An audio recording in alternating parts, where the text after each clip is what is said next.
നമസ്കാരം. ഇന്നത്തെ ടോപ്പിക്ക് നാച്ചുറലായിട്ട് എങ്ങനെയാണ് പെയിൻ മാനേജ്മെൻറ്റ് നാച്ചുറോപ്പതി ഹോസ്പിറ്റലിൽ ചെയ്യുന്നത് എന്നതിനെ കുറിച്ചാണ്. ഞാൻ doctor Manu Pratheesh, medical director, Sakiya naturopathy hospital, Malayattoor, Kochi. ഏറ്റവും പ്രധാനമായിട്ടുള്ളത് പെയിൻ മാനേജ്മെൻറ്റിൽ എന്തുകൊണ്ടാണ് പെയിൻ, ഇത് റൂട്ട് കോസ് അനാലിസിസ്, എന്തുകൊണ്ടാണ് പെയിൻ വന്നതെന്ന് കണ്ടുപിടിക്കുന്നതാണ്.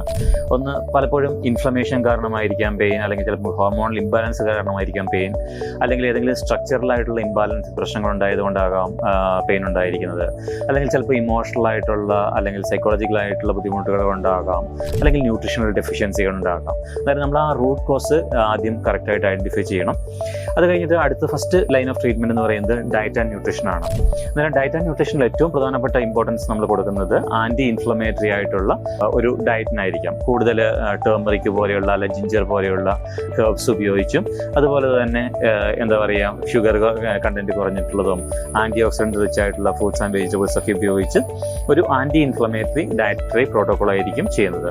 ഇനി രണ്ടാമത്തെ ഭാഗത്ത് നമ്മൾ തീർച്ചയായിട്ടും സപ്ലിമെൻറ്റേഷൻ, അതായത് ടേമറിക് പോലെയുള്ള അല്ലെങ്കിൽ ബോസ്ഫീലിയ അല്ലെങ്കിൽ ഒമേഗ-3 പോലെയുള്ള പെയിൻ റിലീവിങ്ങിന് വേണ്ട ന്യൂട്രസ്യൂട്ടിക്കൽസ് അല്ലെങ്കിൽ ന്യൂട്രീഷൻ സപ്ലിമെൻറ്റേഷൻ നമ്മൾ പെയിൻ മാനേജ്മെൻറ്റിന് ഉപയോഗിക്കും. അതുപോലെ തന്നെ ഇൻഫ്ലമേഷൻ ഉണ്ടാക്കുന്ന ഭക്ഷണ സാധനങ്ങൾ, അതായത് ഷുഗർ അല്ലെങ്കിൽ ഇൻഫ്ലമേഷൻ ഉണ്ടാക്കുന്ന ചില വെജിറ്റബിൾ ഓയിൽസ്, അതൊക്കെ നമ്മൾ മാക്സിമം കട്ട് ഡൗൺ ചെയ്യുന്നു. അതുപോലെ തന്നെ ഫ്രൈഡ് ആയിട്ടുള്ള സാധനങ്ങൾ, അങ്ങനെയൊക്കെയുള്ള ഇൻഫ്ലമേഷൻ ഉണ്ടാകാൻ കാരണമാകുന്ന ഭക്ഷണങ്ങൾ നമ്മളുടെ ഭക്ഷണശീലത്തിൽ നിന്ന് ഒഴിവാക്കിയെടുക്കുന്നു.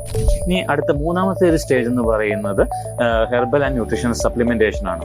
സോ ഹെർബൽ ആൻഡ് ന്യൂട്രീഷണൽ സപ്ലിമെൻറ്റേഷനിൽ പല ഹെർബുകളുടെയും അല്ലെങ്കിൽ ന്യൂട്രീഷണൽ സപ്ലിമെൻറ്റേഷൻ്റെയും എക്സ്ട്രാക്ട്സ് ഉപയോഗിച്ചിട്ട് പെയിൻ പാത്വേസിനെ ബ്ലോക്ക് ചെയ്യുന്ന രീതിയാണ് നമ്മൾ ഉപയോഗിക്കുന്നത്.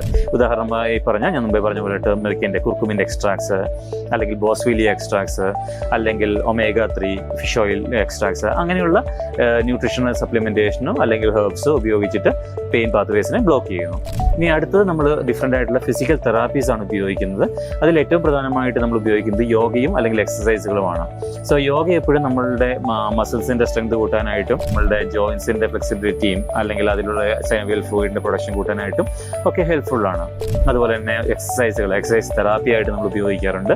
ഇപ്പോൾ ബാക്ക് പെയിൻ സ്പെസിഫിക് ആയിട്ടുള്ള യോഗയോ അല്ലെങ്കിൽ എക്സസൈസ് തെറാപ്പി ഉപയോഗിക്കാറുണ്ട്.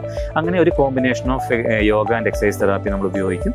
ഫിസിക്കൽ തെറാപ്പിയിൽ അടുത്തത് മസാജുകൾ അല്ലെങ്കിൽ മാനിപ്പുലേറ്റീവ് തെറാപ്പി, പലതരത്തിലുള്ള മസാജുകൾ നമ്മുടെ ബോഡിയുടെ സർക്കുലേഷൻ കൂട്ടാനായിട്ടും ഇൻഫ്ലമേറ്ററി കെമിക്കൽസിനെ ആ പെയിൻ്റെ സൈറ്റിൽ നിന്ന് റിമൂവ് ചെയ്യാനായിട്ടും, ലിംഫാറ്റിക് സർക്കുലേഷനൊക്കെ വഴി അതിനെ റിമൂവ് ചെയ്യാനായിട്ടും ആണ് ഈ ഒരു മസാജ് പോലെയുള്ള തെറാപ്പീസ് നമ്മൾ ഉപയോഗിക്കാറ്.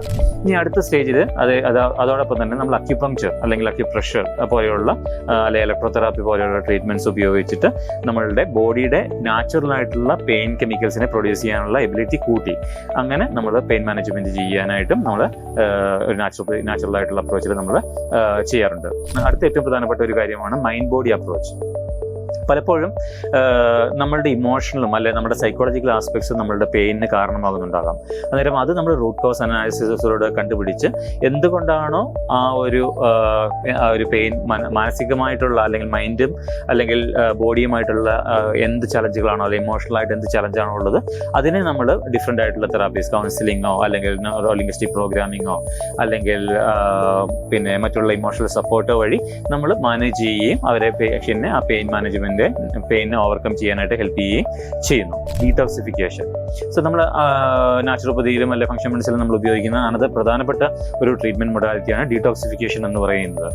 സോ ഡീടോക്സിഫിക്കേഷൻ പലപ്പോഴും നമ്മളുടെ ബോഡിയിൽ എക്സസ് ആയിട്ടുള്ള ടോക്സിൻസ്, അതായത് ബോഡിയിലെ വേദനയ്ക്ക് കാരണമായിട്ടുള്ള ഇൻഫ്ലമേറ്ററി ആയിട്ടുള്ള കെമിക്കൽസ് ആകാം, അല്ലെങ്കിൽ നമ്മളുടെ ശരീരത്തിൻ്റെ പുറത്തുനിന്ന് വന്നിട്ടുള്ള ടോക്സിക് എലമെൻറ്റ്സ് ആകാം, അതിനെ എക്സ്ട്രീറ്റ് ചെയ്യാനായിട്ട് ഡിഫറെൻ്റ് ആയിട്ടുള്ള തെറാപ്പീസ് നമ്മൾ ഉപയോഗിക്കും. സ്റ്റീം ബാത്ത് പോലെയുള്ളത് അല്ലെങ്കിൽ സോണ ബാത്ത് പോലെയുള്ളത് അല്ലെങ്കിൽ IR ലാമ്പ് പോലെയുള്ള ട്രീറ്റ്മെൻറ്റ്സ് ഉപയോഗിച്ച് ആ ഒരു ഡീടോക്സിഫിക്കേഷൻ നമ്മൾ നടത്തും.